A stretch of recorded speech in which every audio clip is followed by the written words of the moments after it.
Welcome to this week's edition of Morning Line. I'm Allison Conti. And I'm TJ Burkett, filling in for Paul Ramlow. Last weekend, Delaware sensation Purrfect Bags kept her Yonkers Raceway record perfect, winning the Lady Maud in 1:53 for driver Victor Kirby and trainer Jim King Jr. Tell me about your feelings when you were going into the race for the Lady Maud. I felt real good about that race. I felt a whole lot better about that one than I did the Lismore. But I know anything can happen, and I was just hoping she was on her toes, and she was. How does it feel to have won the Lismore and the Lady Maud? It feels pretty doggone special, considering it wasn't too many years ago. I was just racing claimers and some cheaper condition horses. So, yeah, I'm loving that. In the Hudson filly trot, Murderer's Row kept the family legacy alive, winning in 1:56.3.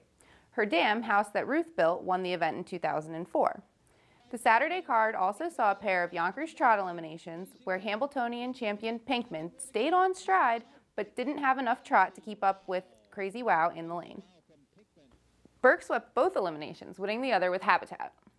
He's just consistent. That's what I mean. Like the things maybe she's not good at, he's perfect at. Like he doesn't make mistakes. He's the same horse every week, so that probably helps him. The likely favorites will line up next to each other behind the gate, with Habitat starting from post 5, Crazy Wow from post 6, and Pinkman from post 7 in the $500,000 second jewel of the Trotting Triple Crown. With 8 drawn in, there was no need for Messenger Stakes eliminations, so they'll go straight to the $500,000 final Saturday night. Adios Victor Dudes the Man will start from the rail, while Cane Pace winner Delta winner will try to grab the second leg of the Pacing Triple Crown. Now in the Arsenal, who's starting from post 3, would have probably been the favorite in this race a few weeks ago, but he's coming off a loss in the Empire Breeders' Classic. We checked in with trainer Kelvin Harrison, who weighed in on the colt's current form and condition. He's actually in pretty good shape. He's had, like you say, some a couple of tough runs, but I raced him last week in Tioga, and he came out of the race 6, so I was very happy to get the week off, and he's bounced back good, so he's in good shape. This week's edition of Paul's Paddock Picks is instead going to be called TJ's Grandstand Guesses. I'm going to look at race 8 at Yonkers Saturday night, the $500,000 Messenger Stakes for 3-year-old colt and gelding pacers. Cane Pace winner Delta winner is looking to keep his Pacing Triple Crown hopes alive from post 5, but I don't think he's going to get it done here. For the win, I'm going to take In the Arsenal. He's got 2 starts on half-mile tracks this year, both at Yonkers Raceway, and both were wins in the Art Rooney Memorial Elimination and Final. He also won the Shepherd Memorial at Yonkers at 2, so he is definitely a horse for the course. For second, I will take Dudes the Man from the rail. The Adios champion will turn a pocket trip into a second-place finish, I believe. Now for third, give me Delta winner. I think he will be out and moving from off the pace in the stretch, but won't have enough racetrack to beat In the Arsenal and Dudes the Man. So to recap, in Saturday's Messenger, I like In the Arsenal for the win, followed by Dudes the Man to place and Delta winner to show. And this week's tweet of the week comes from Joann King. She tweeted out a picture of Lady Maud champ Purrfect Bags saying, "Just about as perfect as they come." I also have to say that I'm a really big fan of her bling. Congrats on a great season, guys. Now moving north of the border, Mohawk Racetrack is preparing for one of the biggest nights of their season.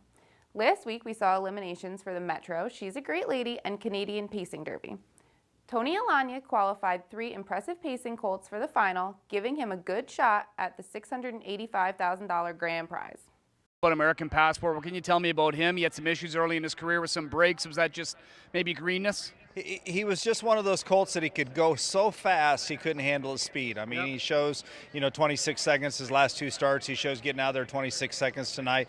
But his biggest problem was early that he wouldn't let you help him. He wanted to do it all on his own, and now you can do whatever you want with him as well. And I think he's a real sleeper. Alagna also has a strong starter for the She's a Great Lady final in That's So Very, Very Nice, who captured her elimination in 1:54.2. Now Streaking State Treasurer leads the Canadian Pacing Derby field as he looks to continue his domination over the free-for-all ranks for trainer Dr. Ian Moore. However, looking like a strong candidate for an upset is JK Endofanera. The 2014 North America Cup winner is a new pupil to the Jimmy Takter stable this year, and Takter has nothing but praise for his new horse.